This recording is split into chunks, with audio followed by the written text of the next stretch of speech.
neighborhoods, sports is tradition. Sports is passion. Sports is family. Sports is fun. Welcome to our house. This is Southeast Sports Plus Live with Simone and Gerhard Mathangani.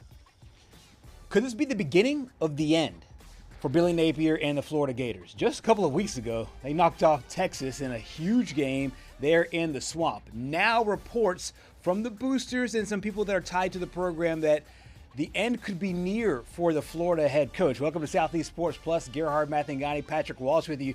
And speaking of Patrick, one of his overreactions just a couple of weeks ago is that Billy Napier would be gone. And Patrick, you're starting to look like Nostradamus a little bit as far as predicting things. This report now is really interesting for a lot of different reasons because, like we talked about, there are some signs of life here for Florida. DJ Lagway, even though they lost last week, they've played well. However, this report makes it seem like the fire and the flames are starting to heat up there on Napier. And I think the firing of James Franklin basically gave the boosters a boost, no pun intended, to want to go ahead and pull the trigger on this. Right. Because, I mean, you look at James Franklin's buyout, the second richest in college football history. Right. And then you look at where Florida is this season. I mean, you brought up a point about last game. They came out on fire. I mean, absolutely on fire. We talked about this with Parker Ream yesterday. They looked like they couldn't be beat. Yeah. And then after the first quarter, they only mustered 162 total yards. Yep. They say so they could tell of two halves. This is a tale of the first quarter and the last three, because the first quarter they looked a lot like the way they looked against Texas. Very efficient with the football. I mean, nothing crazy, but I mean, nothing to blow you away. But as you see, 162 yards, touchdown. But then I think when the game, it felt like when the game settled down, the better team took over. And with Florida always expects to be the better team taking over, not being taken over by a team like Texas A&M or anybody else. I think you're right about a lot of this might be circumstantial to the other jobs opening up. You already have Arkansas in the SEC. Florida's obviously more attractive. You could ask anybody in and around the league, where would you rather be? Just as far as resources, as far as where the talent is around you, I think Florida is the more attractive job. So how much of this would you put on it just being, hey, all these good jobs are starting to open up, and let's put our name in the hat there? Because Florida's a program typically runs things pretty tight. Yeah, I mean, with James Franklin getting fired, I know I just alluded to that just a few minutes ago about maybe giving the boosters a boost. Now that James Franklin is open, maybe those Florida boosters want to go take a swing at Franklin there. But I mean, Billy Napier, with all due respect, he's a great guy. Yeah. But he reminds me of a former West Virginia coach. Great guy, just cannot get it done. And unfortunately for him, he hasn't been able to get it done. I know this year I believe he took over play calling and tried to save the ship. So far, it hasn't worked. We've only, I mean, I'll pull up a graphic here. They've scored 20 points twice this season. Wow. Texas and Long Island. Jeez. Wow. Yeah. And then another big indicator of their failure so far this year is their inability to convert on third down. 126th in FBS. Right. That is insane. I don't care how good your defense is. You cannot have those kind of numbers on third down, not move the chains, continue to have to punt the football, and expect to stay in ball games close. But then people will argue on the other side about this, about the coaches, and it's like, hey, well, Billy Napier, as you see, his record there, a little just over 500. I brought up one thing, and you brought up a good counterpoint to this when we were just before we came on. This is a weird scheduling spot for these Flames to be, taking hold. Obviously, there's a lot of frustrations because you looked very good for 5 quarters. The 4 quarters against Texas and the first quarter against Texas A&M. Yep. But then you look terrible in the 3 quarters. But then you have a Mississippi State team coming into town. Mississippi State is good this season. Obviously, they're not elite, but Florida's a 9.5-point favorite. So what if Florida comes out there and dominates this team and wins for their coach? Then you're in an awkward situation where you're firing a coach after a win, 2 out of 3 wins in the SEC. Auburn can't even claim that. I mean, but But like I said, I'll let you bring up the point you brought up because it was something I did not think about from a scheduling perspective. But I just thought that all this is really interesting with Mississippi State in a game that they're favored by almost 2 touchdowns is next on the board. Well, I think I brought up a couple of weeks ago that Billy Napier, when his job is on the line, he turns into prime Nick Saban, and I feel like you could make that argument against with the Texas game, but right now, seeing what happened last week against Texas A&M, I just don't see it anymore. But I mean, where do you go if you're Florida? Yeah. If James Franklin doesn't work out, Right. Who else are you going to hire? Yeah, there is nobody right now. I mean, unless that there is somebody that they know outside of the Power Four that they have talked to at least, saying, hey, I have interest in this, and it just has not been released yet. You know, you think of any of the group of 5 coaches that are doing really well, of course, they'll have a shot. Assistant coaches in the pros, but the good assistant coaches in the pros, they're coaching till January until February. Right. You can't wait that long in this day and age, especially when the transfer portal will close on January 16th. No, I mean, Mississippi State, then you're off. Then you host Georgia, which that's going to be tough. Then you go to Kentucky, and the Wildcats always play everybody tough. You don't ever want to sleep on them. Just ask Lane Kiffin, who, Florida might try to lure him away, just like they always do. And then you go to Lane Kiffin and Oxford. And I mean, this schedule, everyone talked about this before the season. Florida was set up to fail because of the schedule and with all the pressure around the program with Billy Napier. I mean, I just brought up the graphic a few minutes ago about his predecessor, Dan Mullen. Right. Had a winning percentage of .694. Billy Napier has a win percentage of .477. That's insane. And .694 got Dan Mullen fired. I mean, and that's like close to 70% of your games. Yeah. What I find really interesting is now that Dan Mullen is doing well at UNLV, he has now become a candidate at a lot of these top jobs. And I wonder if he somehow, some way, finagles his way back to Gainesville. That would be interesting. Oh, man, that would – I don't even know. That would be like Rich Rod going back to West Virginia in a way. We just saw that this past season.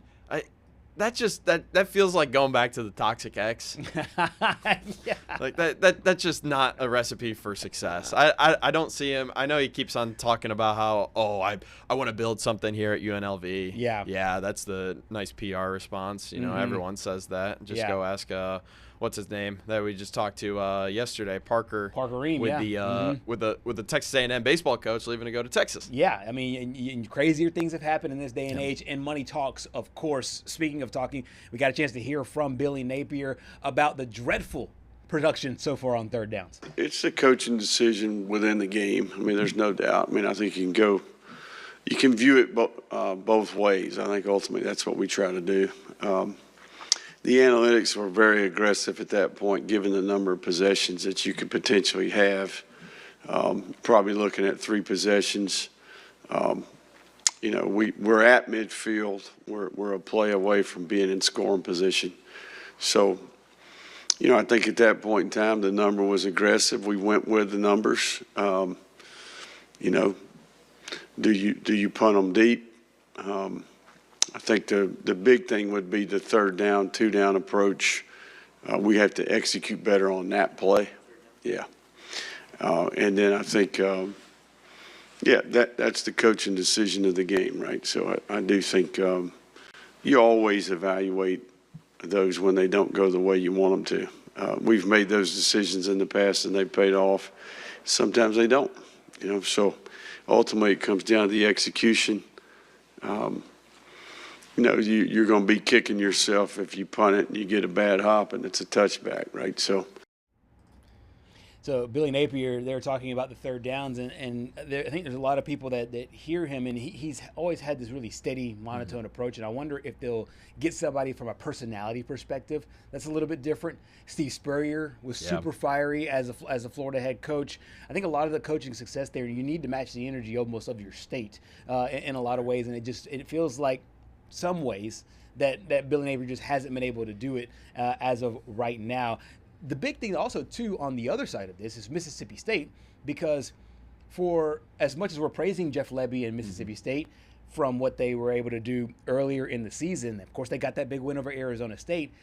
they're still 0-2 in the SEC. So this is a big Right. monumental game for him as well, and for what Mississippi State wants to do moving forward. I mean, you cannot count anybody out in the SEC. Yeah. We see that every year, and it's never been more apparent than this year. Mississippi State at home earlier in the season knocked off Arizona State and Yep. sent them into a spiral. Yep. Mississippi State almost knocked off Tennessee. We've kind of seen Tennessee have a few close calls here with a couple of lower echelon teams in the Right. SEC. But, Right. I mean, you bring up something that's kind of interesting where Florida might need a fiery guy as head coach. And honestly, I don't really see these coaches, that coaching style really work anymore because everyone's so soft these days. Yeah. And it's different. It's either super fiery or super like a technician, more of a scheme guy. Like I would consider Lane Kiffin one of these kind of scheme guys. Steve Sarkisian one of these scheme guys as well. And to me, I'm interested to see where they go from a personality standpoint for this next coach, because they've seen the rah guy, they've seen I think the high octane is kind of what I'm looking for as far as just like overall personality as far as off the field and what the team looks like on the field as well. Because I mean, Florida's Florida. You can recruit there. Yeah. And so you can build any kind of program you want to build. You could build a program that likes to dominate the football, likes to run the football, get the guys in the trenches. They have that. They got speed on the outside. They've always had that. Yep. Urban Meyer's teams were both big as far as the tight ends go, and they were fast on the outside with Percy Harvin and those guys. So to me, Florida, you have a lot of different options for where you want to go for your next head coach. Look, I'm going to use my own personal experience here and use context clues to tell me if Florida is in a bad situation right now. As of right now, I believe the number 3 wide receiver in the class of 2027, or 2026, in the class of 2026, committed to Syracuse. Wow. And not Florida. Wow. He chose Syracuse over Florida. Home So state. that just tells me right there, okay, there's no more faith around this program, and he probably knew Billy Napier was probably not going to last by the time he got to college. So it's really interesting. They come out guns blazing in these games. Yep. 2 touchdowns, That's first right. quarter, 157 yards. Yeah. And then 162 yards after the first quarter, and only a field goal. And Yep. then again, the third downs. Yep. 1 for 10 in this game. Earlier in the year, 0 for 10 against Miami. Right. And those are the killers. And they had the same amount of turnovers or fumbles as they did touchdowns for the rest of the game. It's completely seesawed, and you just wonder if the wheels are falling off there in Gainesville as the Florida Gators get ready to take on Mississippi State. Mississippi State 4-2 on the season, 0-2 in the SEC. Lots to come here on our program today. We'll bring up our topics and our guests here on our show today. Lots to look forward to. We talked about Billy Napier. Also, Bobby Petrino looking to play spoiler at home. LSU underdogs for the first time since, before 1950 against the Vanderbilt Commodores. And can Oklahoma bounce back after losing last week in the Red River rivalry? Joining us on today's show, Trey Dare, Brian Holland, Holden Kruzmark, 3 familiar voices. All 3 cover programs with big games ahead this weekend. We'll have that and so much more on Southeast Sports Plus. Stay with us.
Welcome back to Southeast Sports Plus here on WKRG Plus and across the Next Star Nation. We head over to Fayetteville now as the Arkansas Razorbacks have game number 2 under interim head coach Bobby Petrino. Glad to be joined by Trey Dare. First of all, Trey, you're not in your usual digs over there. It looks like a nice, crispy, nice day there in Fayetteville. Tell us about your surroundings. Yeah, this is free advertising. I'm not sponsored. I don't have any kind of influencer deal. Anything. I can't influence anybody. Hell, I can't influence myself. We are at the Rivercrest Orchard. If you're ever in Fayetteville, it's awesome. I'm here with my daughter. My parents are in town, so they're kind of running around. They got the apple cider and the pumpkin patch and a bunch of stuff for kids. So highly endorsed. They're making a lot of money here. I love it. All the fall all the fall characteristics there all coming together in one. You got family, you got apple cider and everything else. Well, we will let you get back to your family really quickly here. Thank you so much for your time. You said the word river, and it made me think, speaking of river, you were this close to having to jump in that bad boy last week, Tennessee and Arkansas. You made that promise a week ago. How nervous were you for having to fulfill the promise of jumping in the river had the Arkansas Razorbacks scored 4 points? I would have never been happier to be in the river. And I hate to be a Debbie Downer. I do. The final score looks pretty good. But what's really changed? Sam Pittman lost a lot of close. What was he 4-19 in one-score games at Arkansas, or 4-20, whatever it was? So that's really nothing new. And another thing, look, credit to Bobby Petrino for the team not quitting, because whenever hey, really good effort there in the start. That's kind of what you expect. And then all of a sudden you're down 17 there early fourth quarter, and you think like, oh man, this could really get out of hand. They could lose this game by 30 points. Right. If they start to press, turn the ball over, kind of thing. But no, they fought to the end. Good effort, good finish. But let's be honest, they were still down by 17. Tennessee lifted off the throttle there a little bit and almost cost them the game. Yeah, they did. All you got to do is you get off the field in third down and you get the ball back. Tennessee's in a world of trouble. But it didn't. Woulda, coulda, shoulda. That's the story for a lot of teams. So, you're close, but they got to start winning these close games. Absolutely. There were some bright spots in this game for me, and as you mentioned, I think you articulated it perfectly that maybe some of the foot off the throttle for Tennessee as they get ready for Alabama, maybe looking ahead as well. However, on the field between the lines, Taylon Green looked really, really solid last week. What do you make of him and just his progression moving forward, both under Sam Pittman and under Petrino? I know Petrino's been there the whole time, but just Petrino now as a head coach. No, with Petrino, clearly the messaging got through. The effort was better. You still got 486 yards defensively. That's not acceptable. But it looked different. Even though they gave up 34 points, they gave up 486. That's one of the best offenses in the country that did that to you on the road, tough place to play, which not that necessarily affects the defense. If anything, the defense should probably be playing better on the road, just given the lack of crowd noise, some of the variables. They don't, their communication should be on point. But Taylor looked good. It was really solid. A nit to pick though would be the turnovers, and both of them were really something that he could control. Really, he was pressed. It was they got some pressure on him. He was flushed, and whenever you do that, you speed a kid up. Sometimes you make a bad decision, and that's really what happened there on the 2 fumbles. And he was trying to get the ball out. And if they're going to be aggressive, they're going to collapse on you. A mistake can happen, and that's exactly the kind of situation that they put him on. So just really a couple plays away from Taylor having another special game. But man, that kid is locked in. I'm really confident in saying this. He's going to get a chance to play in the NFL. Absolutely. I don't know if it'll necessarily be as a starter, but I really think that he's shown enough already. He's going to get drafted. It's just a matter of where. Absolutely. I want to pick your football brain for a second before we skip ahead to this upcoming week. Now that you've seen Tennessee up close and personal, does this look like a team that can really compete and really, really play for a championship? Because they look like a seesaw team as far as a great offense, but a defense that gives up a lot of yards and points. Yeah, a lot of people keep on pointing to college football model now, guys, being like NFL light. And that's what I see. No matter how good a team is, you cannot. There's no more weeks off. The dregs of the world, like UCLA, Northwestern, Vanderbilt. Is Vanderbilt favored this week? Yes. They are. Patrick pulled this stat. Patrick pulled this stat for the first time since 1948. They're favored over LSU. That is unbelievable. That's crazy. And they're probably going to win the game. But yeah, hey, Arkansas can get some people. course. What they can do offensively. A&M coming in here, really good team. I think we all probably can agree that the best or the second best team in the conference defensively. They can really get after you. And nowadays, you have to adjust your expectations. A dominant defense isn't 10 points a game anymore. A dominant defense now is holding people to 20, and A&M can do that. I'm a big mock draft guy. You go up and down their roster.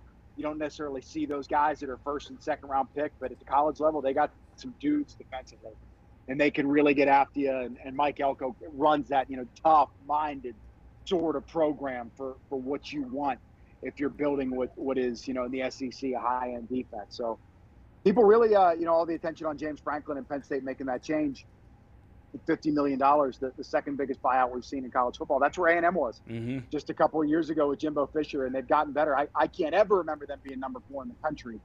Not even in the Johnny. They had some squads with Johnny Manziel.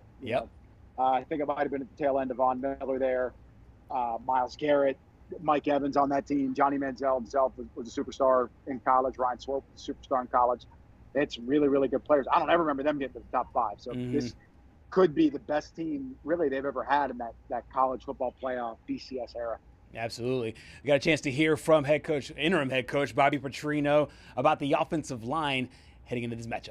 I mean, some of it came on third down, what you're talking about on the show looks and different things they do. And, although I was very, very proud of us only having one penalty, not having any pre-snap penalties with that noise and in that stadium, which is actually pretty amazing.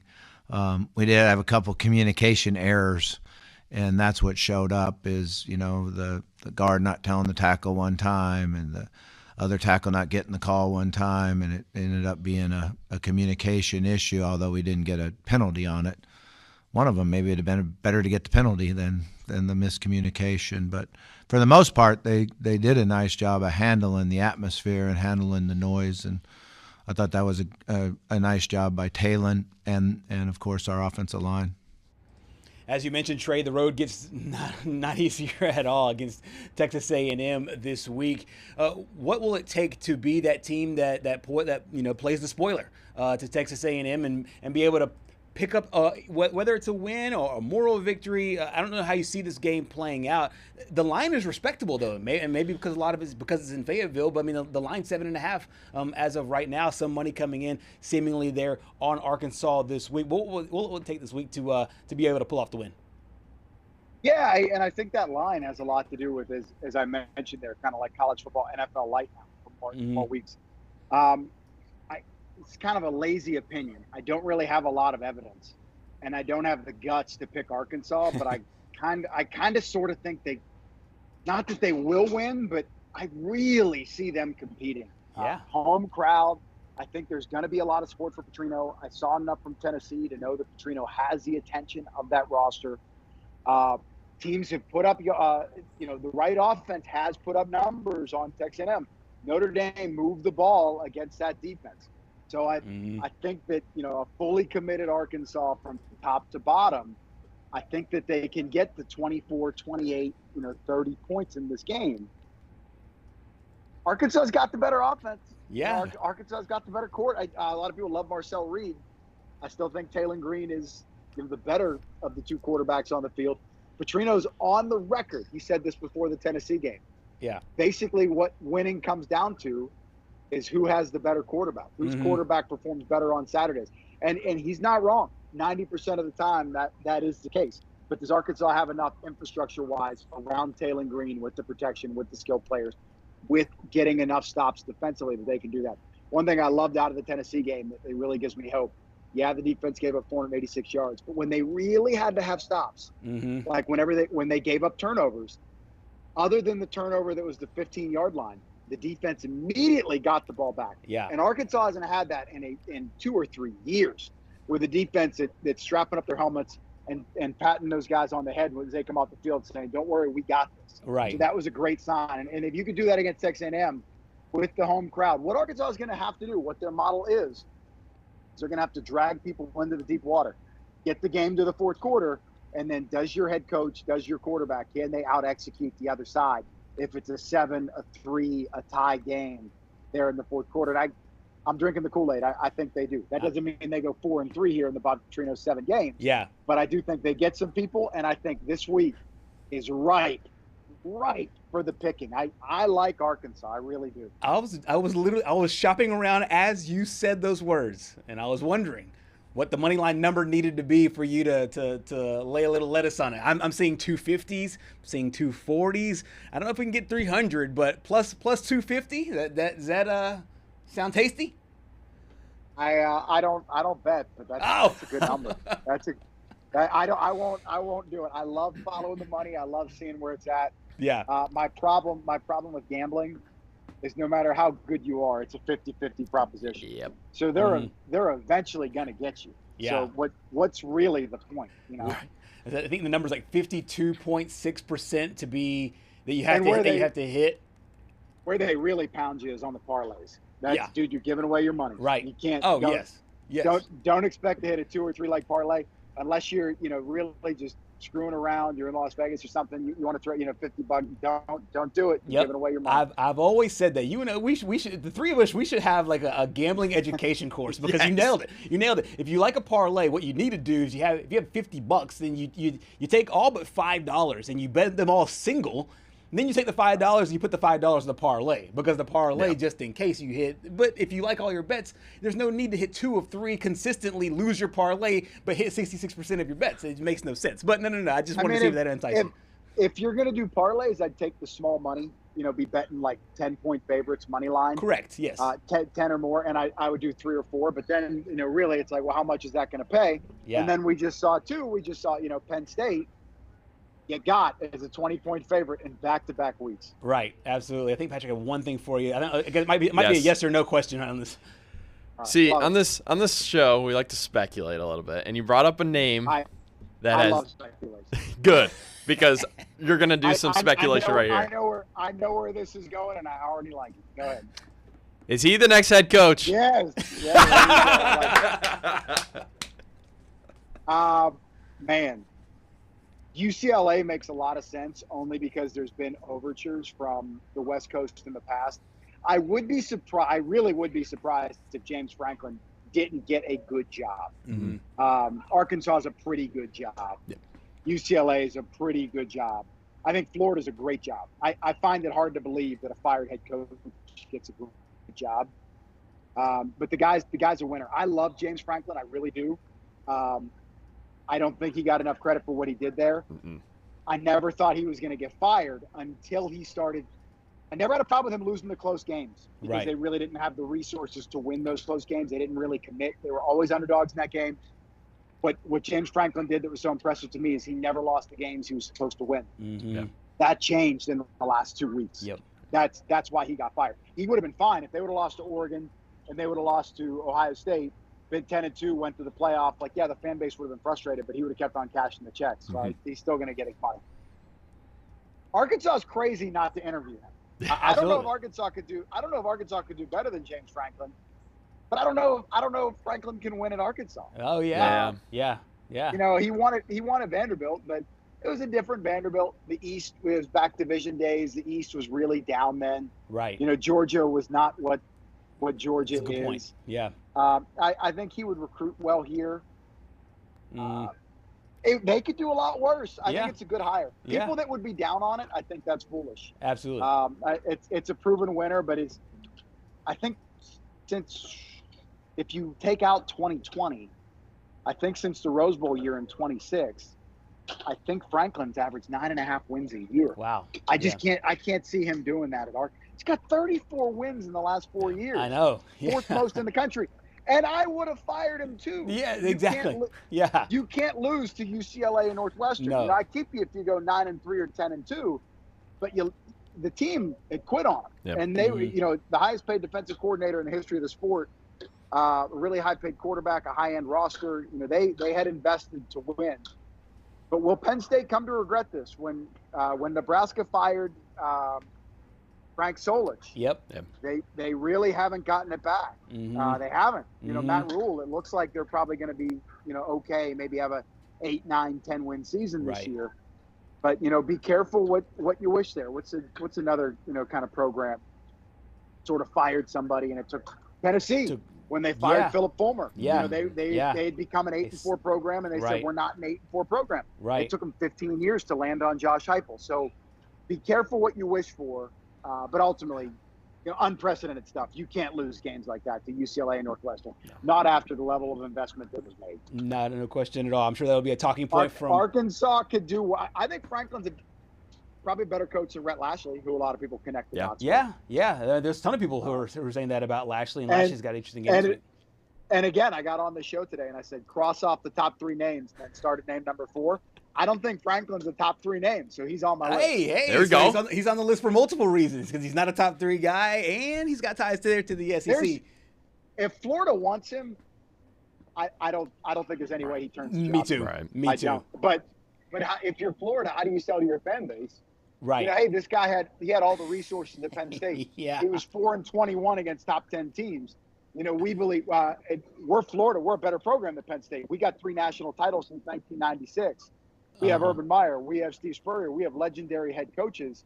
Why are we hiring a fired head coach? Right. That'll be really interesting as it moves forward. And if Florida does fire, Florida does fire Billy Napier, if the head-to-head competition doesn't go to who you like better, Florida or Arkansas. I love Marcus Freeman. That name's been kicked around Penn State. I can't believe. Shame on Notre Dame if they don't match or exceed what Penn State would offer him. I don't even necessarily believe that would happen. But Marcus Freeman would be a slam dunk. Florida's a better job than Penn State, certainly. Absolutely. I don't know. Maybe it depends. We'll it depends on what your flavor is. Absolutely. We got a lot of time to talk about it. And Trey, thank you for your time here on Southeast Sports Plus. Enjoy the apple cider, enjoy the family, and have a great time, man. It looks beautiful. There we go. All right, guys, enjoy it. Always love hopping on. Big things from Arkansas this week. I think it's going to be a hell of a game. Weather could be an issue. We got some severe weather, so delay could be in the case. A lot of rain. It could affect how the game is played. Interesting. Trey flirting with a possible upset there. I just don't have the guts to take Arkansas, but I really like it. I like it. So if you like the possibilities, Trey's got you. Trey, thank you for your time, brother. Later, guys. See you, Trey. Straight air from Fayetteville, Arkansas. Just ahead of Arkansas's big matchup against Texas A&M. More Southeast Sports Plus next.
Welcome back to Southeast Sports Plus. We continue our number one with a look ahead to another top 25 battle in the SEC. Gerhard, Mathangani, Patrick Walsh with you. And Patrick, we have talked this year, the entire year, about Vanderbilt and just everything that they were going through from last year. Made the Birmingham Bowl and Diego Pavia this year. A very interesting test this week against LSU. And we have one of our good friends here to talk about it, and Brian Holland. Brian. What's going on, guys? How are y'all? How's it going, man? How's it going? It's busy. It is busy, and it's different. I mean, we're going to talk about Vanderbilt, but it does feel different this time around. That's what I was going to start with, is the fact that we did this a couple of weeks ago with Alabama, and we brought on Scott Griffin. We were like, hey, get ready for this big matchup against Vanderbilt. It's like, when is the last time of these words left our mouths? And once again, we're right here at it with you as well. As you take a look at what LSU is going into this football game, let's rewind for just a half second about where they are offensively. They got the win. They're still a top 10 team. On paper, if you just look at LSU's resume, it looks like, okay, well, this team looks good, looks like firmly seated in the playoffs. If there are growing concerns about this squad as they head into another pivotal matchup? Well, you start doing the math, and how many wins do you need to get into the college football playoff? Mm-hmm. I would think, and I said this, I think on your show to start the season, I think there's going to be a couple 9-3 teams, because we've talked about the parity this week, and Brian Kelly said, they did like a study of, what it was like, 5 to 10 years ago in the SEC. Mm-hmm. The average margin of victory, I can't believe he said this, but I guess I can't believe the number, was 17 points, okay? Wow. It is now the last season and a half, I should say, it's 10 points. So there's a lot more parity. Yeah. That's why I think there's going to be some 9-3 teams that get in. But you already have a loss as LSU. Yeah. So if you count up, hey, you're going to T-Town here in a few weeks, so probably a loss. Maybe, yeah. Well, guess what? That means you probably have to win at least one of these two on the road at Vandy, and then coming home for a primetime game against Texas A&M. They didn't handle Texas A&M very well, and we think Texas A&M is possibly a top 5 team. They are right now. Yeah. What will they be after they go through October? Those have been two different stories for Texas A&M historically as well, and getting into November without some losses. So what does LSU look like? Well, these 2 weeks are really, really pivotal. And, like we've been going over, like you would have never said this about Vanderbilt. Yeah, there it is. You got the bye week right before Bama. Mm-hmm. But we would have never said, hey, Vanderbilt is a threat. But in this day and time in college football, if you have a dual threat quarterback who is worth his salt, it is just a completely different looking football game in 2025 than it looked like, probably 15 years ago. Right. Speaking of quarterbacks, you mentioned there Diego Pavia had got a big win last week over Lenora Sellers. Let's talk about the LSU quarterback and Garrett Nussmeier. Coming into the season, obviously high expectations. Threw for 4,000 yards last year. Obviously not on pace to do that same thing this year. But they are getting wins, however, probably squeaking by. It scored 20 points last week. Where is Gerhard Nussmeier as far as where you think he is physically, being able to lead this team, and the projections moving forward? It's been really interesting because they basically tried to hide an injury from us. Yeah. And I think there were some questions coming up. And then, Brian Kelly, as we've talked about before on this show, your co-host doesn't exactly like this, but he seems to be honest, or have these honest moments all of a sudden with the media that says, oh, well, it's been a core injury. It's been going on for a few weeks. You go back and look at the tape and you just go like, this is not the same Nussmeier. Like this is correct. Yep. And Nussmeier didn't really want to talk about it. Led to some uncomfortable moments, and especially out on the field, you just go, man, this doesn't look like the Nuss that we've seen for years now. Mm-hmm. So, it's been interesting. You look at the South Carolina game, and I was on the sidelines, and the zip was back on the ball, boys. Yeah. Like it looked nice. Yeah. And so you wonder, obviously that bye week helped, but now I think they're going to obviously bring him back as they can. So it's been two different mindsets for Nuss. It's been protect the football and don't try to zip it in there because I don't have it right now. To now, he feels like he has it. You saw one of those interceptions on the goal line. Mm-hmm. He goes, I don't even need to read this safety. I can zip it in. Yeah. And we always talk about defensive backs. Hey, that's why they don't play wide receiver, because they drop those passes. This is an amazing catch, so give him credit. I don't expect to see Nussmeier. Now he has to marry the two, right?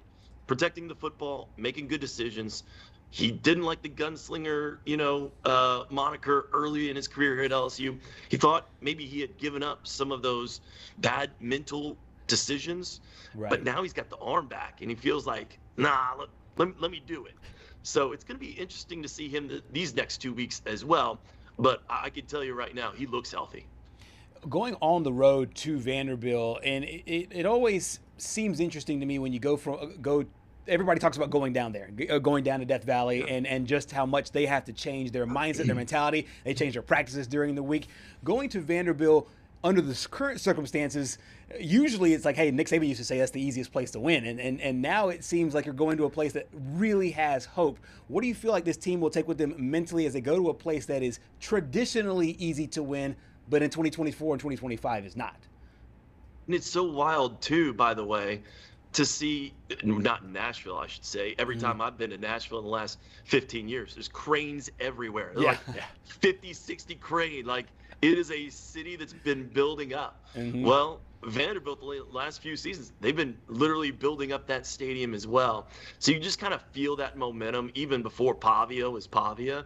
Clark Lee is an excellent head coach, and he knows how to hire, and he's got great recruiting department there with Barton Simmons. So then they get the right quarterback there, and, sky is the limit. But, I was there in 2019, and there were more LSU fans in the stadium than Vanderbilt fans. And so I don't expect that to completely be the case this time around. I think that'll be interesting to watch as well. But I can tell you that in 2019, they had to get another beer truck to the stadium because LSU fans had to drink that side of the stadium out of the 3 major beers.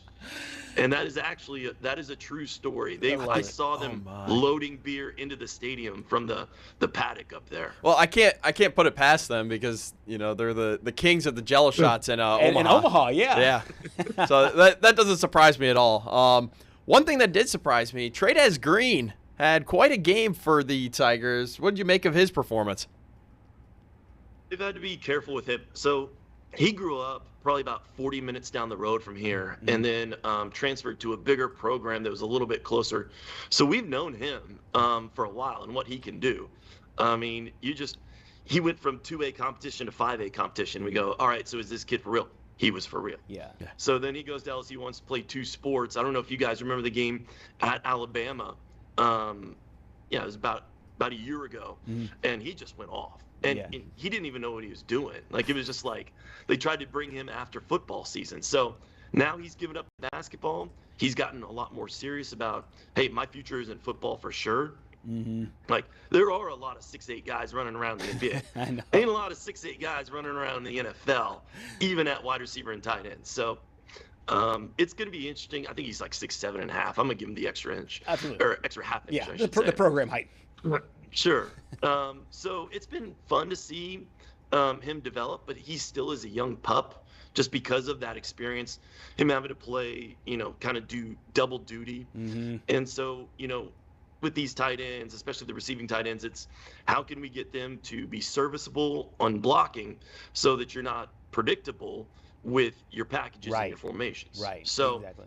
I think that has slowly come along. It's not where they want it, but you get in the red zone, like, he is just just put him out there on an island. And if they don't put 2 people out there, then you've got all the numbers inside the box or on the outside to get Berrien Brown, or sounds like they're going to get Aaron Anderson back this week. So plenty of weapons at their disposal. No question about it. We got a chance to hear from Brian Kelly about his latest weapon, going from the hardwood to the gridiron. It should be a regular occurrence. And I don't want to set him up for failure at all, because you still got to protect, you still got to run it, you still got to throw it, you still got to catch it. But he will be featured in the offense accordingly. And now, what does that do? Is it maybe cause more tension to him? If it does, then other people will be open that are really dynamic within this offense. We've got to get Berrien Brown going. We've got to find him more. He's a dynamic player. You just throw We just threw a spot route to him, and he got 7 yards after the catch, So he's a guy that we got to feature. You got Xavion that's got to get involved. Aaron Anderson's coming back.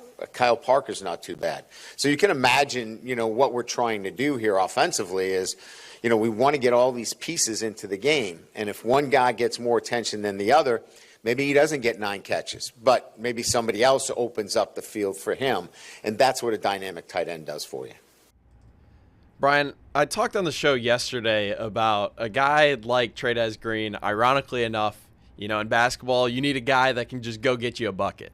Down in the red zone in football, you need a guy that can just go get you a touchdown. Well, there's another guy that basically Trey'Dez is following after, Jimmy Graham, just up the road, long time for the Saints. So, do you really expect that Green can be a big part of this offense moving forward? I know you mentioned they might be getting Aaron Anderson back, but, when they're inside the 5 and Nussmeier just needs a guy to go to, do you think he can be that guy? Absolutely. And, I think he pretty much proved. I knew it from just seeing him in practice. They've really opened up practice before the season gets starting there in training camp. And he's just an absolute mismatch. Like, there's just no two ways about it. Like, you look over there and it's 6'7.5" against, who are you going to put out there? A 5'11" guy? A tall corner is 6'1". Like, it's a cheat code, and they've known about it. He hasn't been healthy, though, too. Right. So he sat out a couple of those games. So I think you're going to see actually, you know what? I don't know what you're going to see from defensive coordinators because they have to figure this out. I think it could come down to seeing 2 guys literally just out there, and they just go, hey, look, we don't think you're the same LSU offensive line of the Les Miles era. Good luck to you. We think we can stuff you with one less guy. Right, absolutely. One quick thing before we let you go. The LSU defense is playing lights out. How do you think they handle Diego Pavia, Eli Stowers, and that matchup is really intriguing to me? It really is. That's going to decide the game is if they can get a stop late in the game in Nashville. And 2, not get behind early because these early games, you guys know, 11 a.m., Vanderbilt, how many people are there? Have the Bloody Marys hit yet? As Brian Kelly was talking about Bloody Marys in his press conference. So it's going to be interesting. You can't get off to a slow start, even for defense. No, we like to talk about offenses getting off to fast starts. No, it's got to be for your defense too. They got to wake up. Yeah. And I keep getting that question asked, why is Diego Pavia why are they favored? For the first time in 51, 52 SEC games. It's he's one of the cheat codes too. Yep. If you're a dual threat guy, and they've done a great job of building around him, the formations and the actions and all the plays that go with his skill set. They built it for him. So something else to keep in mind too is LSU's defense actually performed well against him last year, but he was hurt. Right. He was hobbled. He was not the same Diego Pavia. So it's going to be a different Diego Pavia this time around. And I think he's a bad matchup for a team that maybe isn't built right. Right. LSU, we've talked about the defensive backs. They're so good. They've been really, really good. Yeah. They can come up and help as well. But I think the cheat code for LSU is having just 2 absolute dogs at linebacker who can keep up with him as well. Harold Perkins Jr. and then Whit Weeks. You'll also see West Weeks out there. Maybe the freshman, the 3rd Weeks brother, Zach Weeks, might even sub in as well. So they had the speed that I think can actually match up against the Doors. Absolutely. 2 of the most kind of famous people in college football right now. One of the Weeks brothers and Diego Pavia matching up against one another. Brian Holland, I know you're very, very busy. Thank you so much for your time here on our show. Had fun, guys. Absolutely. You too. As Brian Holland previewing that big matchup in Vegas as LSU goes up for a top 25 matchup against Vanderbilt. Coming up next here on Southeast Sports Plus, Patrick and I live out a little bit of pain as it relates to the sports world. We'll explain next.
Back here on Southeast Sports Plus, closing up hour number 1, and we love with these creative topics that you bring up here, Patrick.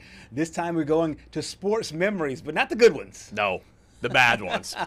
The ones that you wish you could erase from your memory. Oh, gosh. Okay, so who's going first on this one? You got to go first? I'll go first on this one. Mine is super simple. I'm a huge New England Patriots fan. There is one team, one game, one memory that I'll never forget for the rest of my life, and I wish I could. The 2007 New England Patriots playing in the Super Bowl, the 2008 Super Bowl in February. David Tyree coming across Should with I show catch. it, or is that going to give you pain? Just go ahead and show it. You can go ahead and show it. There it is. Oh, man. On Rodney Harrison, who is a great broadcaster now, a phenomenal safety for the New England Patriots. The luckiest catch I have ever seen in my life. That guy, I think he played like one more NFL game after that. Yeah. Comes away with that catch.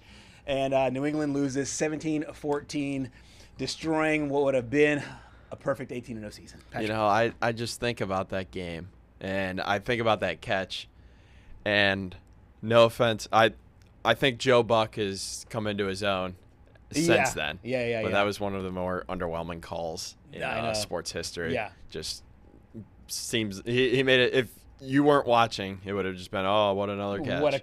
Yeah. But no, that was insane. It was insane. Now yours. Speaking of catch, and being a Cowboys fan, it's hard to erase the memory of Dez Bryant. Yeah. In 2014. As you mentioned, we talked about this briefly before the show. You mentioned it. It changed the sport. It changed the way that we talk about it. And that's the only thing that I can hold my head on is that this catch, no catch, which it was a catch, people. It was a catch. I'm telling you right now. I knew it then when I was 11 years old. It's a catch, and it's always been a catch. One of my favorite things is seeing is going to like NFL games, and a lot of times at NFL games, you will see fans of different teams at those games. You see a lot of Cowboys fans everywhere, but one I've always seen is the star, and it's Dez Bryant caught that football. Yeah, and it was like, you know what? Probably I mean, he still holds it to this day. Yes, he still talks about it all the time. Yeah. I mean, as a Cowboys fan, that single-handedly, you could make the argument that Aaron Rodgers would have had 4 minutes to go down and win the game. And we saw that 2 years later. He had 20 seconds. And that one I also wish I could erase from my memory, but not more than this one because, you know, when you look at that 2014 Cowboys team, DeMarco Murray's last year, Dez Bryant, the prime Cole Beasley days, Jason Witten, and Tony Romo's last good year. Yeah. That's all they needed. Yeah. But if you're an NFL guy and you remember – the game before the wild card game, there was some controversy on the fourth down that the Lions thought there was a pass interference, but there wasn't. And there should have been pass interference. It was clear as day. There should have been pass interference there on that call. Now, we have two catches that are scarred into our memory there. Two NFL catches, both in the postseason. Obviously, those hurt a little bit worse every year. I do have one personal one I want to share real quick. Oh, here we go. It might have been before. Actually, this was before you were born. Okay. 2001, the Homewood Patriots. Oh, the Homewood Patriots are playing in the state championship game. Oh boy! I'm a senior on this football team, starter, 2-year starter. We won the state championship the year before. We had beat the same team. It was back-to-back seasons. We also beat this Benjamin Russell team in the first game of the regular season going into that senior year. So we had a 26-game winning streak. We played Benjamin Russell at Legion Field for the state championship. Rematch of the game from the year before. Lose that football game. 20-13. We won the year before. We had an epic battle. We played them 5 times. Played them 5 times in 2 years. An epic battle. But 2013, lost the state championship. Could have had 2 rings on my finger there in high school. I did not have a single ring. We lost in the state semifinal. That was personal. We will regroup after carting up all those bad memories and be back here on Southeast Sports Plus.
Outbound transmission?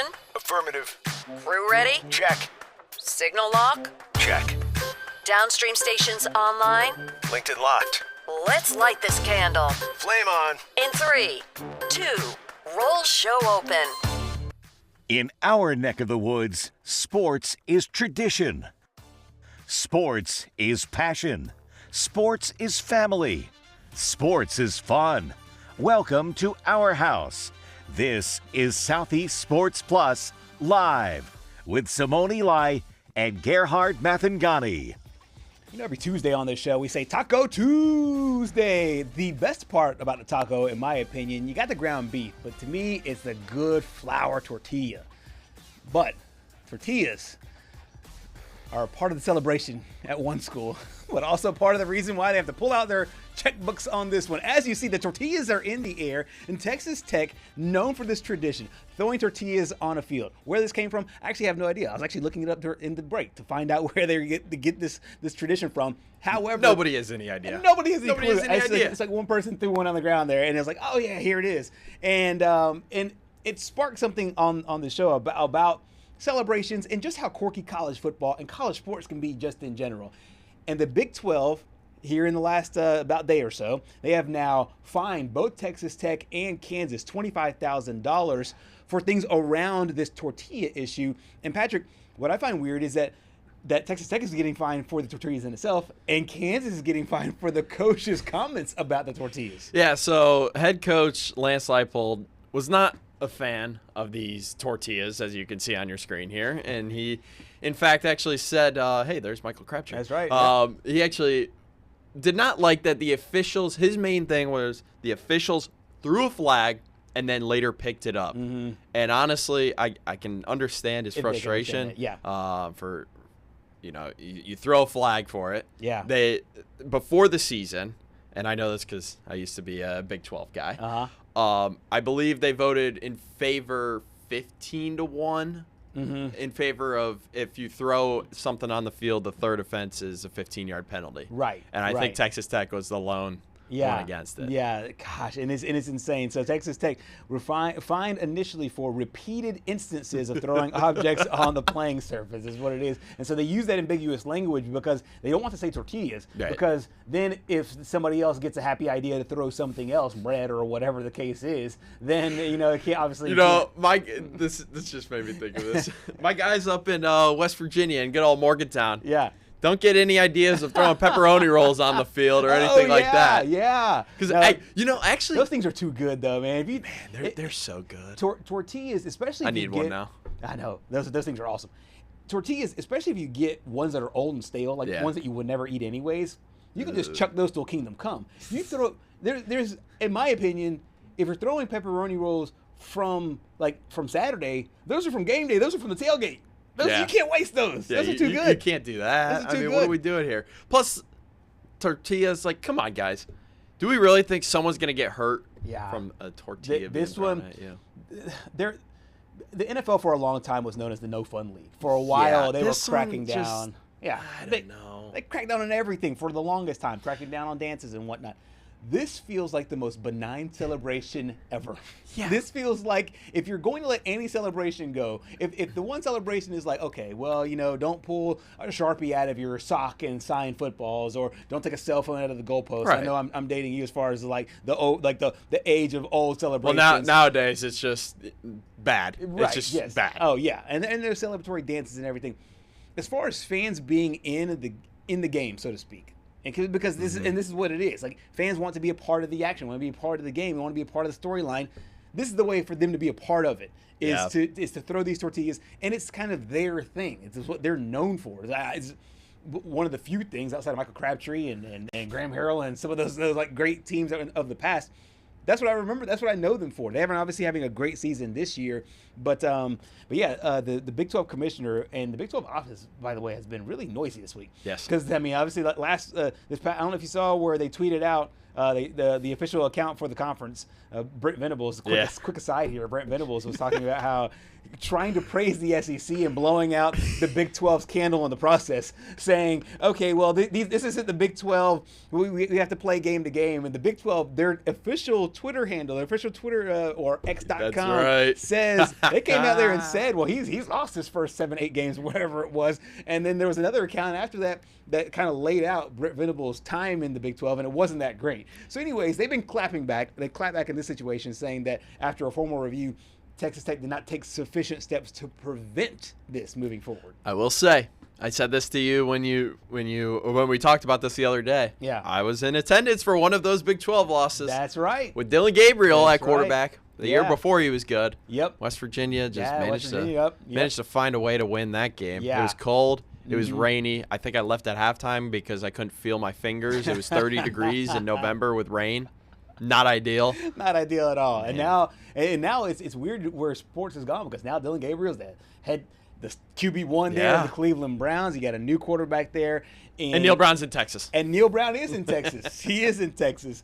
We got a chance to hear from Kansas coach Lance Leopold on this. Very importantly, our conference office and Scott Draper and them were very poor at handling it. They said one of the officials almost got hit and tried to throw a flag, and it got picked up, so that was disappointing.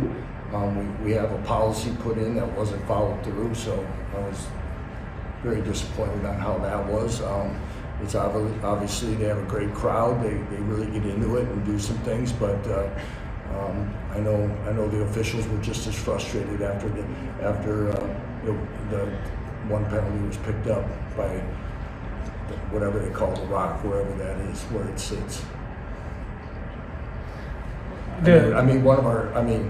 Say what it is. A pocket knife was thrown out and hit one of our staff members. So,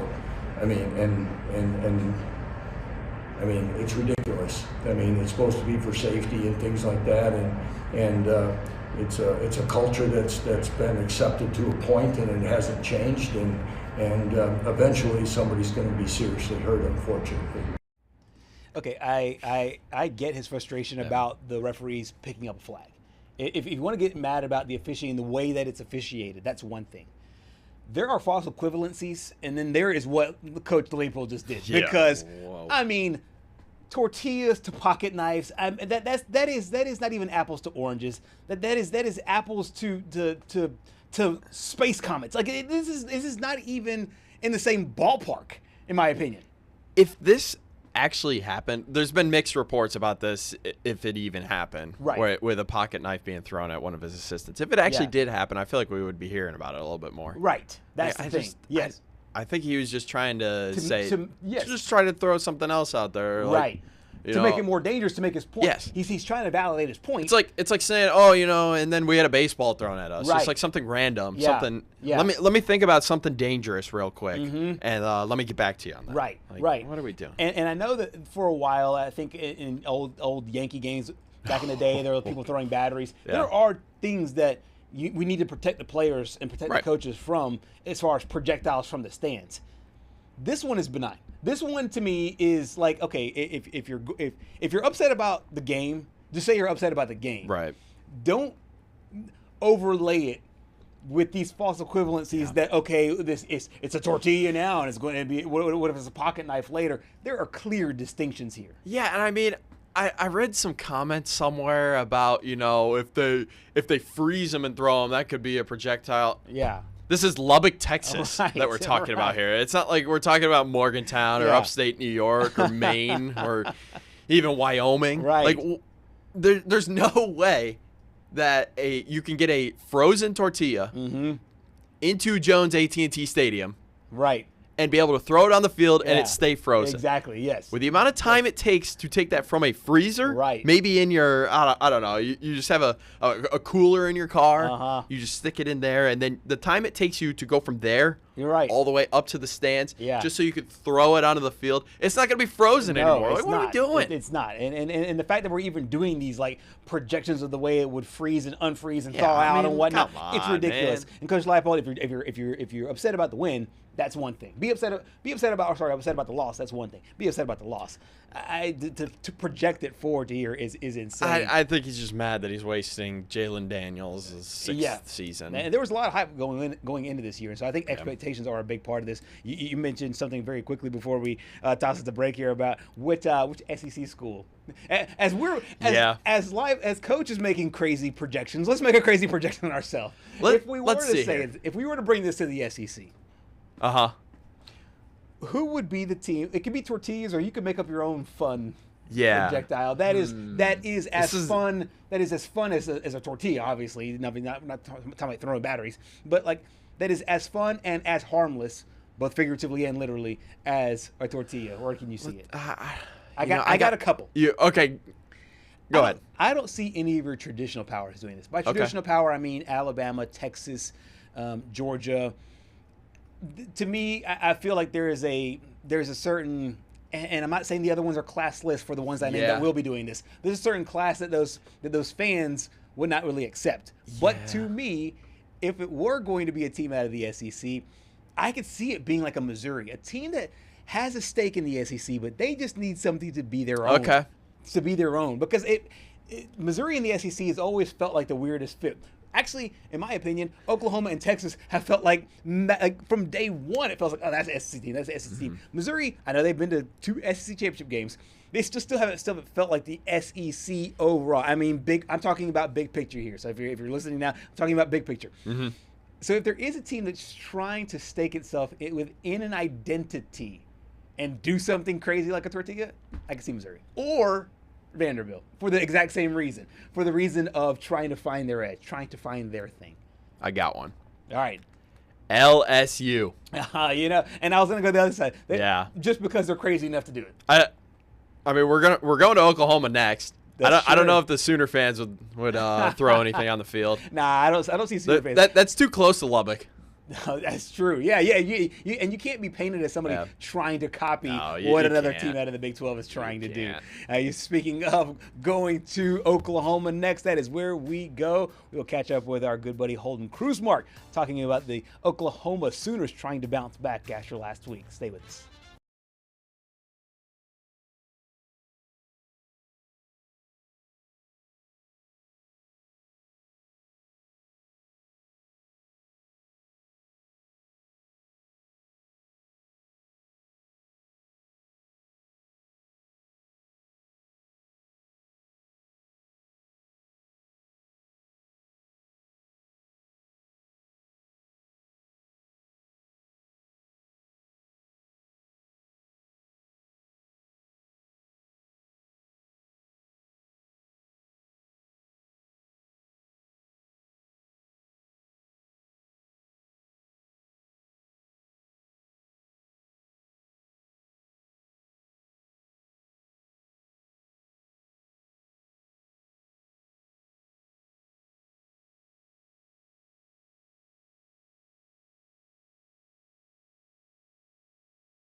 Back here on Southeast Sports Plus, we head straight out to Oklahoma. Our good buddy Holden Cruzmark, we were talking during the break. It is a busy time for you guys because not only is there a coaching search over there in Stillwater, but also your starting quarterback at John Mateer took national headlines, and you have the NBA champions dropping a banner next week.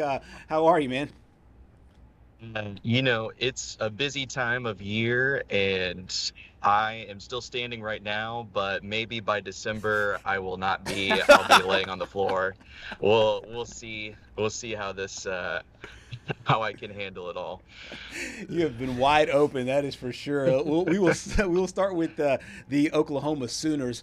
Obviously, last week, the Red River rivalry, got a chance to talk to both you and Brian, and got amazing insight about the rivalry. First time on this show, we're able to preview it, and we got a chance to actually watch the game play out.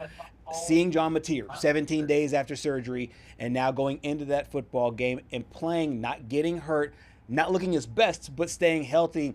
What was your take overall about the way Big Number 10 played? You know, I think it's kind of easy to overreact when you see like the 3 interceptions and stuff like that. You're like, wow, that must have really been bothering him. But I really think he looked kind of fine overall. I mean, the fact that his hand held up, he said it's more of a mental thing, that was what his struggles. He didn't feel any sort of limitations physically or anything like that. He said he felt fine with his thumb and everything, and it didn't really seem like the thumb was bothering him too much when he was throwing. It did just seem like bad decisions, like that interception going into the half where he just chunks it up there into coverage, and you're like, what are you doing, man? Like, that's, you have an opportunity to at least get a field goal here if you just throw it out of bounds and, go out there and take the points and stuff like that. And that really did seem to be kind of the momentum killer was that because you're up 6-3 going to the halftime, and then Texas just completely controlled the second half. But yeah, it was just, poor decisions. That one where he throws it to Kanik, and it's just kind of, and then you have the other one, he throws it behind Satania, bounces off his hands, and he had another couple throws that could have been interceptions as well. He also had that one play where it looks like it's a design run, but then all of a sudden he tries to throw it to Corey Blaylock out the flat, and it's incomplete, and you're just like, man, what are you doing? And I think that just really was like where you kind of saw the fact that he hadn't played in a while. And it's weird because you would think he'd be more mentally sharp than physically sharp based off of what you're going through. But it was almost the opposite, where he just wasn't mentally there, and he made too many mistakes that cost them, because the OU offense is better than it was last year, but it's still not amazing. It's not the old, as Brent Venables likes to call it, the old Big 12 days where Oklahoma was going out and dominating everybody. But it's not that where they're putting up 40 plus points a game every week. They have to play smart football. They got to protect the ball, and they're, I want to say, at least -7 in turnover margin now this year, and it's just, you can't win games in the SEC like that. And even against a Texas team that had been struggling, you just can't make mistakes like that. And it goes back to where I mean, hindsight is 2020, but I didn't understand the decision to play Mateer in this game, and I think you saw exactly why it didn't really make sense to play him. And you heard from Sark after the game where he's like, I'm glad we played Mateer because we didn't have to listen to the what ifs of like, well, what if Mateer had played or anything like that. And if you're OU, you have that free excuse if you lose the game with Hawkins at quarterback. Well, okay, we lost the game with our backup quarterback. Now you've opened yourself up to so many more questions. Yeah, Holden, I mean, when you look at good offenses, they complement each other well. I know Missouri's a good case where they have a great run offense, and then Bo Perbula, outside of last game, played pretty well. When you look at this Oklahoma run game, I mean, when I watched this game, I was shocked at the 1.6 yards per carry. I mean, first of all, what is going on? And number two, where is Jaden Ott again? Well, it shouldn't really be shocking to anyone who's watched OU football this year, because they can't run the football. It's just been a consistent problem where they just can't. Either it's blocking or the running backs aren't finding space. Whatever the reason is, Ben Arbuckle this week kind of attributed it to the fact that maybe the guys aren't straighting enough, that they're not, trying to finish out the play and looking for, extra things that they can do to help get some more yards and stuff like that. It also isn't helping out that they're kind of going through some injuries on the O-line. Derek Simmons went out early in that Texas game, and it didn't really it seemed like that right side kind of ended up being a little bit of a problem for them on the edge. And so, so just a few factors. I don't think that the wide receivers that they start are necessarily the best run blockers. Deion Burks is kind of a smaller guy. Satania is a smaller guy. So that could be part of the issue too, is you're not getting, and their best tight, their tight end, Jaron Kanik, who switched from linebacker to tight end, he has been probably one of their better receivers, if not the best receiver, but he is an undersized tight end, and he has struggled to pick up the run blocking and stuff like that. And I just don't think outside of the O-line you're getting much help in the run game from your wide receivers, your tight ends. And there was a play early in the game too where they tried to kind of do a little reverse, and Jaden Knott's out there in space to try and block, and it looked like he gave zero effort to it. He just kind of let the guy go and stuff. And that's another reason why we're not seeing Jaden Knott out on the field, is because it doesn't seem like he's doing the things. He doesn't seem mentally sharp. That the fact that they're sitting here and saying it's just that Torrey Blaylock is playing better than him.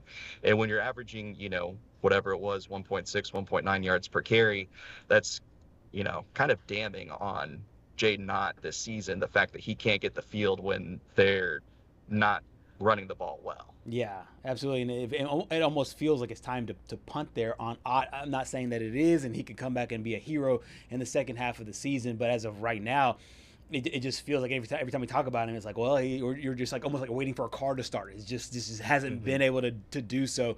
I had to pull up the schedule from last year, because I know there was a losing streak for a little bit. But last year, after the first loss of the season, they got a win at Auburn, but then lost 3 straight and 4 of the next 5.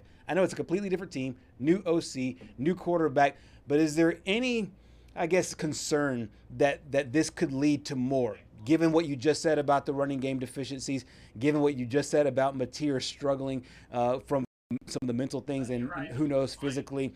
This is a really interesting game against South Carolina. How do you feel that this game will go in context of the larger picture, given what happened last year? Yeah, I mean, there's definitely major concern just because of the fact of you look at that schedule, and there's no, I mean, I guess maybe you could say South Carolina is their easiest game left, but look at that graphic. I mean, that is 5 top 16 teams. Yeah. 2 of those is at Tennessee, at Alabama. I mean, it'll be a miracle if they only lose 2 of those games, you would sit there and say. Just because of the issues that they're having offensively. The defense is good enough, although, you kind of saw them, maybe, I think Venables attributed to the fact that they were trying too hard to make big plays happen in the second half, that they just didn't make the easy play, the sure play. And that's kind of where you saw some of those issues. I mean, Texas only scored 1 offensive touchdown, so it's not like they exactly were lighting it up too much. So the defense is fine. Can the offense complement them? I think Mateer getting this game kind of out of the way, I think he'll be fine against South Carolina. I'm not expecting them to just light it up offensively, but just I think he'll be better mentally. He'll be sharper. And the thumb, theoretically should only kind of keep getting better the further away he gets from the surgery date and everything. So I think that this will be could be a good bounce back game. If you lose this, though, then that's really, probably feels like the real, the wheels are coming off the wagon here, and because where are you going to find a bunch of wins after the South Carolina game? I think you can beat Ole Miss at home. You can beat Missouri at home. Right. You maybe can beat LSU at home. The 2 road games kind of feel like losses. I mean, you could maybe beat Tennessee. I know Arkansas gave them all that they could handle this past week with Bobby Petrino coaching that team. So they can win these games, but you just don't feel as confident as you did after the Michigan game, after the Auburn game, and stuff like that. This Texas game just really kind of derailed the perception of what this team can be and, maybe who they are. the rest of the season. Yeah, it's a really interesting spot here, not only for the offense, but for the team as a whole. We got a chance to hear from head coach Brent Venables on helping his signal caller. But you're always looking for ways to help guys. So I'm not going to get into what that exactly means, but and again, John, he told you himself he feels like he needed to make a few better decisions and be a little more patient, let the game come to him, and he's anxious and amped up, like everybody was, and probably pressed a little bit, but you play quarterback at a high level when everybody around you's at a high level as well. We need to get better. We need to improve. Everybody around need to be a little more efficient with what they're doing, fundamentally, physically, technically, all of those things. Holden, I want to pose an interesting question because all the hype leading into this game was around John Mateer and his Heisman candidacy. Now that it seems like those hopes have kind of dwindled, do you think that's going to help him in the long run? I don't know that Mateer necessarily cared too much about the Heisman, so I don't know that necessarily plays in. But I do think maybe the pressure can be lessened now that he knows that it's just truly winning games and everything. But I mean, I feel like a broken record in just the fact that they have to get that running game figured out, because maybe that's part of his issue, is just the fact that he knows they can't run the ball, and so he's maybe feeling the weight on his shoulders a little bit more. I'd probably go with that more so than just the Heisman aspect. But yeah, and maybe that was part of his mental mistakes too. He just felt like he had to make a play, and if he didn't, then the offense wasn't going to score any points. And that's really kind of been the case this season. There haven't been too many guys scoring touchdowns outside of John Mateer this season, so it's a lot on his shoulders. Just the fact that he came over with Ben Arbuckle, and he knows this offense better than anybody else on the team. So there's just, and when you are the quarterback at OU, the expectations are high. People expect a lot out of you, and so I think he's got to be able to they have got to be able to figure out the run game just to take some of that pressure off of him, because he seems like a guy that can handle the pressure, but I don't know that you want him to be able to handle all of that pressure. He is the run game. Yeah. He literally is the run game. When you look at the stats, the rushing stats this whole season, John Mateer sits at the top, and I mean, he's a major factor in it. And I mean, I think you bring up a great point, is if Blaylock can, kind of carry some of his own weight there in that regard, it can take a little bit of the weight off of Mateer's shoulders. And Blaylock has definitely looked the best of all the running backs so far this year. And it almost kind of seemed like even Xavier Robinson has passed up Jaden Ott on the depth chart. It seemed like he got more burn against Texas than Jaden Ott did, which is interesting, because there was a point a couple weeks ago where I was wondering if they were maybe going to redshirt Xavier Robinson because he hadn't been playing very much. So the running back room, the rotation is just kind of all out of whack, outside of the fact that it seems like Torrey Blaylock is the guy at running back. And if they can just get somebody else to kind of, contribute in some way. But even so, Torrey Blaylock has got to be able to move the ball better than what they have been. Right. I thought one thing that was interesting too from this Texas game is, that Mateer has been kind of their best at running the football. He did not run the ball very well against Texas. And I don't know if maybe there was a little bit of hesitancy just with the thumb, trying to keep it out of harm's way, but it just almost seemed like he was a little bit slower out there, that he wasn't kind of making, quick cuts or decisions and things like that. It didn't seem like they could get him going in that quarterback run game very, very much. And I mean, I wouldn't want him to be running the ball that much, just because that opens you up to getting hit on that thumb even more. So it's a very interesting position that OU's found themselves in. I want to think that they'll get it figured out, but really nothing that they've shown us this year leads you to have any confidence that they will get the run game figured out at any point. Absolutely. In this league, you can't take anything for granted, even a road game at South Carolina. On the other sideline will be Lenora Sellers. So flip to the Oklahoma defense and just the challenge that they'll have to bring this week, because it looks like South Carolina has never been great offensively, but special teams and defense has been solid, but it looks like they're able to get something going in the running game there at South Carolina. How do you feel the Oklahoma defense, as you said earlier, they've been playing great so far this season, attacks Lenore Sellers and Mike Shula and Shane Beamer and the Gamecock offense? And I don't think the OU defense liked the way that they finished that game. I think, granted, you can only do so much as a defense if the offense isn't going to score points, but they didn't like the fact that they kind of let Arch find a little bit of rhythm. They had some third and longs they needed to get off the field, and they just couldn't get off the field. And that was kind of the weird thing, because the OU defense has been so good at getting off the field, tackles for loss, not giving up too much. They had quite a few tackles for loss. They didn't really get any sacks, though, in this game. I think R. Mason Thomas had the only sack of the game for OU. So I would expect they're able to get some more pressure against South Carolina, but we'll see exactly how that pans out. But I think the defense has to be a little bit more motivated, just based off of how that second half went against Texas, and just kind of missing those easy plays that they've made all season long. But I would say that right now Lenora Sellers is probably playing better quarterback than Arch Manning, so it doesn't exactly get any easier. But one of the things that they've been good at is stopping the run, especially on early downs.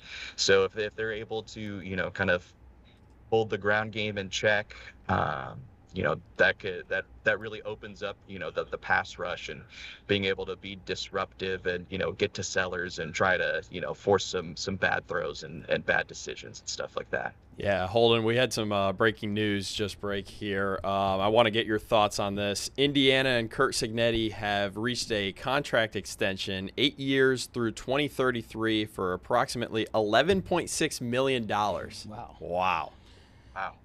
I mean, when you look that's interesting. When you look at the Arkansas opening and the presumed Florida opening, and Oklahoma State, yeah, and Penn State, I mean, everyone thought he was going to leave, but yeah, wow, that's interesting. As far as the Oklahoma State opening there, I know that everybody tosses out names, and Cignetti being one of those. What do you make of the openings overall, and some of the guys that are being closed up in those shops so far? Yeah, well, Cignetti would have been a pipe dream for OSU, because I don't like, with all the openings that are out there, there's just no way. And at this point, Indiana's a better job than OSU, just the way that things are going right now. Indiana won at Oregon and OSU lost by 66 at Oregon, so there's quite a bit of difference there between these programs right now.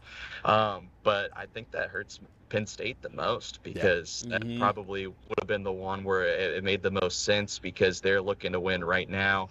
And Cignetti is up there in age, so I don't know how many more years that he's got left under him. So it kind of seems like a more win now situation that he would be going to if he were to leave. But yeah, it's interesting. OSU, with all these openings right now, they're not exactly sitting in prime position to hire a necessarily marquee, like, young up and rising head coach or anything like that. I think Alex Golesh is probably the number one candidate out there in terms of, like, up and coming coaches.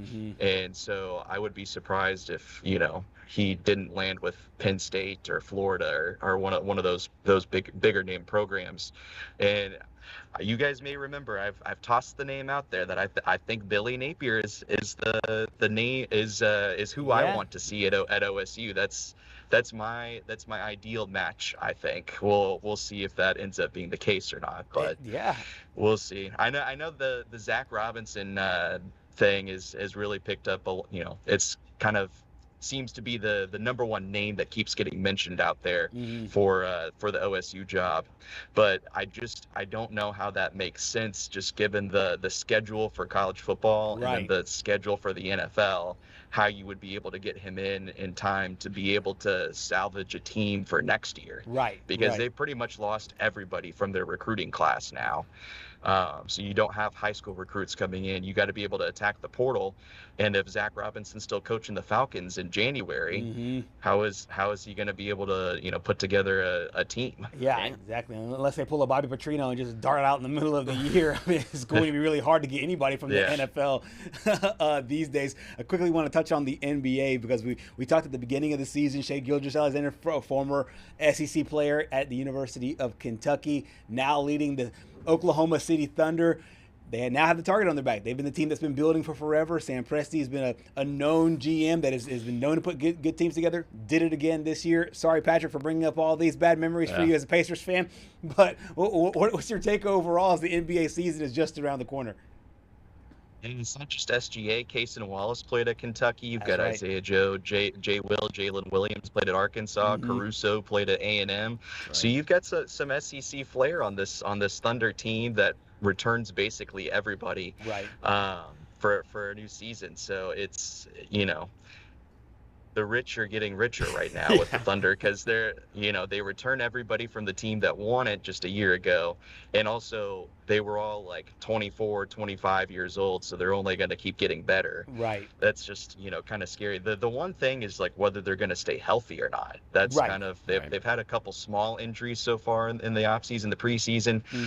If they're able to stay healthy, I mean, I don't know how you're able to beat this team, right? Because that was kind of the thing with the Celtics last year. You had the Tatum injury, and the East is just kind of beaten up on injuries and stuff like that. If the Knicks don't win the East this year, there is something seriously wrong.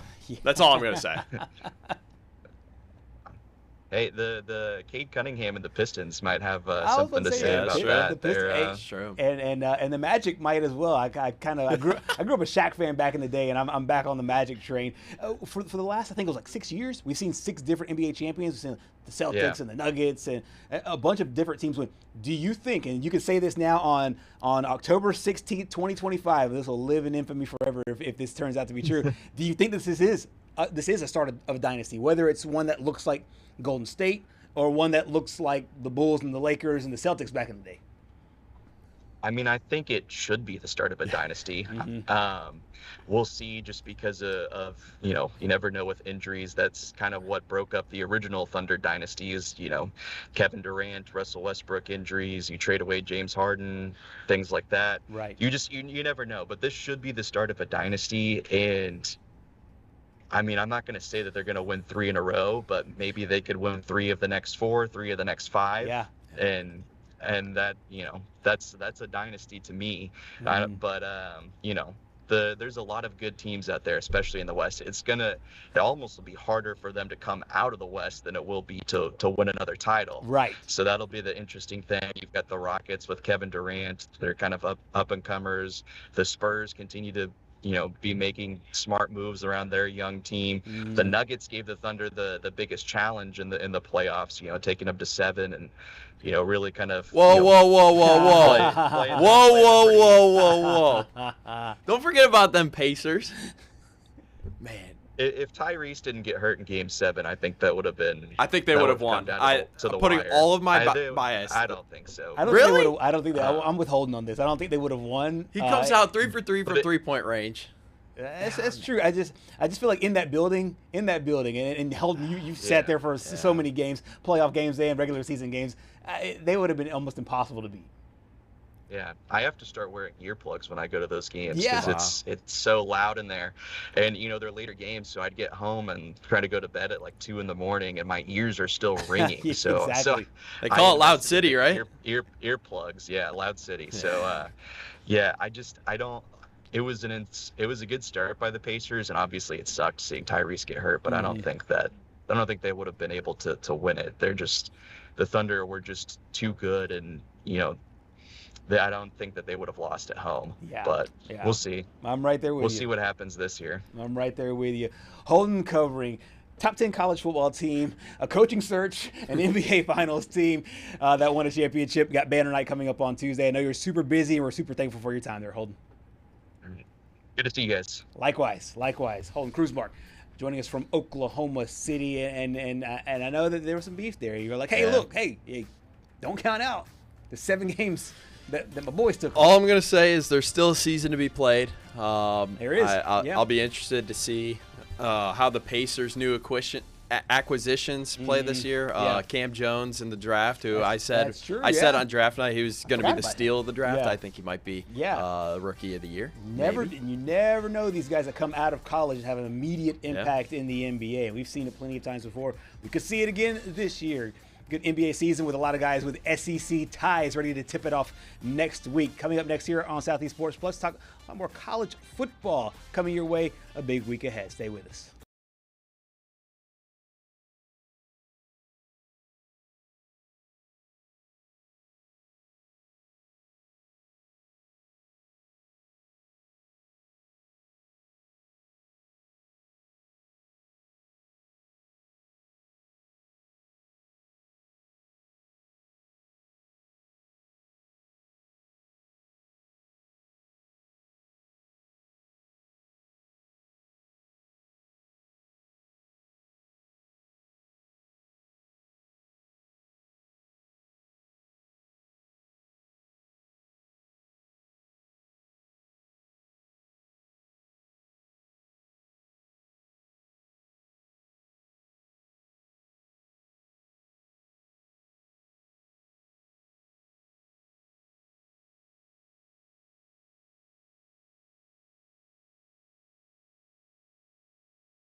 Welcome back to Southeast Sports Plus. Got a great chance to talk with Holden Kruzmark moments ago about a big game there going on with the Oklahoma Sooners, but he also covers a lot of NBA basketball as well. And speaking of the pros, we're on to another big week here in professional football as the Pittsburgh Steelers, with their new quarterback and Aaron Rodgers, take on another quarterback that is up there in age as well, and Joe Flacco. And you got an interesting nickname for this matchup. Yeah, the battle of the unks, as the young folk like to say nowadays. But, I was doing some research on this matchup, and Aaron Rodgers and Joe Flacco will become just the second pair of opposing quarterbacks 40 or older in NFL history to start a regular season or postseason game against each other. That's interesting. That was research done by ESPN. But, when I was trying to do additional research on this game and with Jamar Chase and everything and DK Metcalf, that one really stood out to me. I was like, man, really? Yeah. That's crazy. And as a guy that's been on the planet for about the same amount of time, you know what? I didn't mean to date you there. I have, and I'll date myself there. I find myself, and you'll get here in the next 15 years. I find myself, even if I didn't like them during the course of their career, as they get older, I find myself rooting for them even more. Like Tom Brady, I was rooting for because I was a Patriots fan, and so obviously him getting older, it was the same. But LeBron, now that he's older, I was never a LeBron fan. I'll make an interesting parallel. I mean, I was never a big Sidney Crosby guy. I used to hate Crosby, and I used to hate. I never hated Ovechkin. I liked Ovechkin more than I liked Crosby, but as these guys start to get older, it's like, man, there goes my childhood, because when they came into the NHL, I was 6 years old. But, exactly.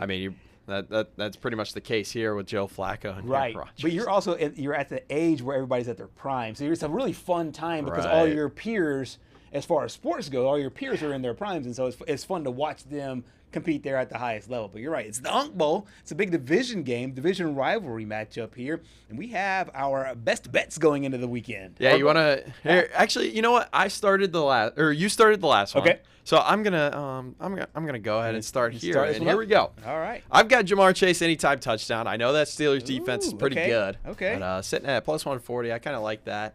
I'm going to stay with the Bengals here. Joe Flacco, 200-plus pass yards. I believe his over-under is set at 235.5. So kind of erring on the side of caution here because of that Steelers defense. Just going to go with 200. And Aaron Rodgers is going to turn back the clock. I know it's over 1.5 passing touchdowns, but I might even go beyond that and say he's going to throw 3 touchdowns tonight. Golly, okay, all right. And so you and I actually think similarly on one of these. I think the exact same. I was able to get a number as $1 better than yours. I got 136. Actually, $1 worse because it's minus money. But no, it's T. Higgins anytime touchdown plus 210. I think there's going to be a lot of focus on Jamar Chase. And so I think that opens things up for T. Higgins. And with a new quarterback, you want something who's reliable. I think T. Higgins is the guy for that. Aaron Rodgers, I'm right there with you. 1.5 touchdowns. I got it at 136 there at one of the sports books, not going to name because I want them to sponsor the show. And then for the full game, it is always on prime time. And I think it's going to go one of two ways. You'll know it in the first quarter. Yeah. In the first few drives, you know if it's going to go over or under. I think it goes under. These two teams know each other really well. I do think it's got that division matchup where I think it goes under. I mean, I feel like you're almost also betting on T. Higgins' mom not complaining. So that way he can score a touchdown. But I just go back to the game this past weekend. The Packers and the Bengals, they were double teaming Jamar Chase all day. And he scored that one touchdown. I believe it was in the third or fourth quarter. Yep. And then he hopped up and did the gritty. And I'm like, yeah, you know what? That's all I needed to see to prove that he's going to score tonight. I feel good. I feel real good. As far as this game overall, obviously when the NFL said it, they said it thinking it's going to be Aaron Rodgers and Joe Burrow playing against one another, be a primetime game. It really stinks, though, with these injuries. Yeah. This is now the second week here with Joe Flacco in this system. I say second week. That's air quotes week because he hasn't been there for that long. He hopped off the bus and started last week. What do you think this week with him having more time with those receivers? I feel like he's going to gel a little bit better. And, I mean, you see on your screen here, I feel bad for Jamar Chase because all these aspirations heading into the season. Yeah. He was the number 1 overall pick in a lot of fantasy leagues, including mine. I picked him up number 1 overall, and I shouldn't have because of the number 1 overall curse that's gone on the past few years. But I think Joe Flacco, I don't want to say he's going to turn back the clock like he did in that 2023 season to get the Browns to the playoffs somehow. Right. But I still think if he can just become auto Jamar Chase machine, Jamar will get himself open. Yeah.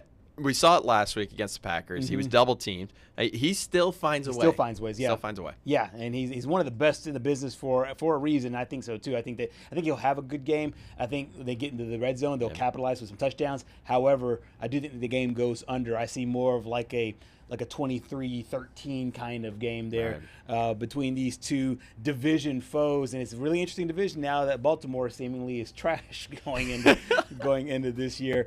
I don't know if you wanted to highlight the SEC guys. We'll go ahead. Yeah, we'll quickly go through these. I know you take some time to put these together. You see DK Metcalf, of course, out of Ole Miss.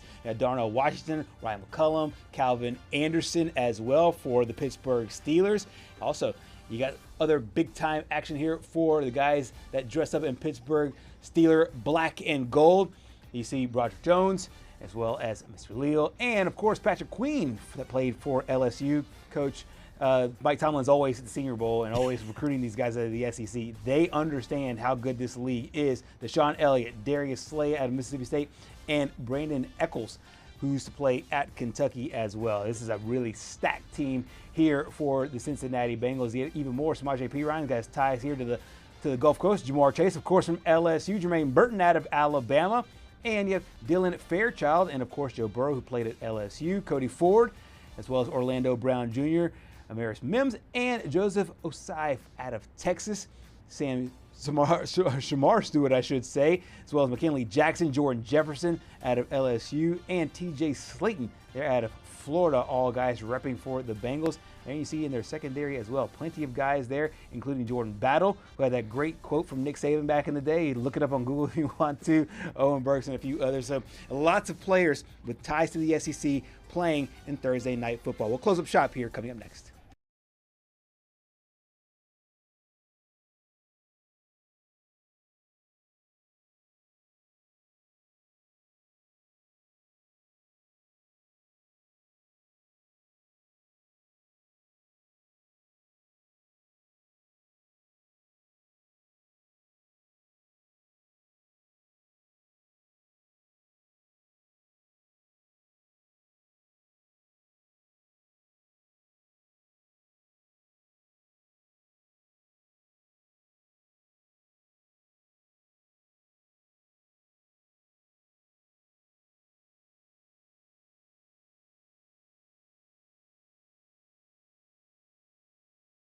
Here on Southeast Sports Plus here, obviously, it's a really good weekend in college football, a great night tonight in NFL football, but also if you're a sports fan, this is the best time of year. You got NASCAR playoffs and a great Major League Baseball playoffs as well. Patrick, this has been pure entertainment from the wild card round. 100%. I mean, when you look at, we'll focus on the ALCS right now because there's a SEC tie-in right there. That's right. I mean, you looked at games 1 and 2, and you felt like Seattle was just going to run away with it. And then Toronto does what Toronto does and just slugs home runs to the point where you've now got Max Scherzer, which he could make his potential final MLB start tonight. He's 41 years old in the Missouri Hall of Fame there in Columbia. I think this could be the end of the road for him. I could too, and it's weird. It's been a weird postseason to see what we might look back at as the last time we see both Max Scherzer and Clayton Kershaw. I mean, two guys that are going into the Hall of Fame, and this is, it shows you, number one, the longevity, just how long they've been doing it, and just the pure appreciation for how long they've been doing it. But also, too, as you mentioned, ties to the SEC, in the Missouri Hall of Fame there as well. Do you think he can conjure any of that juice? I was hoping it for Clayton Kershaw, and I still hope it for Kershaw. If they find a spot to get him, if they're able to make the World Series, if they can find a place for an inning, an out, even if it's just 1 or 2 outs, to be able to have a final hurrah moment. What do you think of Scherzer today? I mean, it's going to take absolutely anything and everything for him to turn back the clock. And as you can see here are his career postseason stats. But I mean, nothing sticks out to me more than his Game 7 start or Game 7 relief appearance. No, he started Game 7 in the World Series. Yeah, that's right, in 2019. Being the Mets fan, when the Mets picked him up, I thought big things were going to happen, but well, we found out when you've got the old senior living home in as your starting rotation, that didn't really work out, and they all ended up in the hospital pretty much. So just looking at Max Scherzer and his longevity, as you mentioned, I mean, I think the old graphic of the first start between Scherzer and Kershaw after Randy Johnson and I think it was Randy Johnson and Greg Maddux were both scratched from their starts. Right. Putting Kershaw and Scherzer against one another for the first time. And we got to see that one last time this year, I think. Yeah. And then their careers ended up being what their careers were. We obviously did not know it there at the time. We got both games on tonight. Quick predictions here. Your bracket, your predictions overall have been really solid. Starting off here in just a little over an hour, you got Game 3, Dodgers-Brewers. Dodgers up 2-0. Oh, man. Back at home there in L.A. You know, I was talking to you about this the other day, and this series will have major implications. Jeff Passan reported it, that this series could have major implications on whether or not baseball is played next year. CBA, and I really do think that if the Dodgers win, there's going to be a lockout. Yeah. And that's not going to end until there's a salary cap. And you highlighted this as we talked about it. And for those that are unfamiliar, it's going to be because of the pushback from the ownership about the way the Dodgers run things, and then, hey, they want a salary cap, and they'll just point to, hey, Dodgers, they're Exhibit A, the reason why we should have one. So I think you're right. Yeah, I mean, obviously the players are going to be all in favor of there not being a salary cap because that's just going to mean more money flowing in. And honestly, I am on the side of there needs to be a salary floor. I've told you this many times. I don't think that you should cap salaries in baseball because it's already so hard as is. I mean, if you wanted to buy look at the Mets. They wanted to buy their way to the World Series, and they couldn't even make the playoffs. Yeah. That just proves to me you do not need a salary cap. Right. If you could literally buy your way to World Series wins, the Dodgers would have. The Dodgers would have more. The Yankees back in the 90s would have more. I know they got some, but you're right. The Mets are a perfect example. It's just an embarrassment to baseball when you have guys like Bob Nutting over in Pittsburgh that just won't spend money at all, and now O'Neal Cruz, who before the season they were talking about how he's going to need an extension, and now he might not even. He's going to have to go to arbitration, and then Paul Skeens is just going to leave, because he won't spend any money. No, exactly. And if I'm Skeens, I'm irate as well, and I would leave and go get some more money and try to win elsewhere. The other game tonight, Game 4, you got Mariners, Blue Jays, as we just mentioned with Scherzer here. Mariners lead the series 2-1. Gotta go with the Mariners here. I feel like they bounce back well and take a 3-1 lead into Toronto. You know what? I want to see close series. I'm rooting for the Blue Jays. Go. And against my better judgment, I'm also going to root for the Brewers as well, just to see a longer series. Thank you so much for joining us here on Southeast Sports Plus. We'll see you again here tomorrow from 2 to 4 o'clock.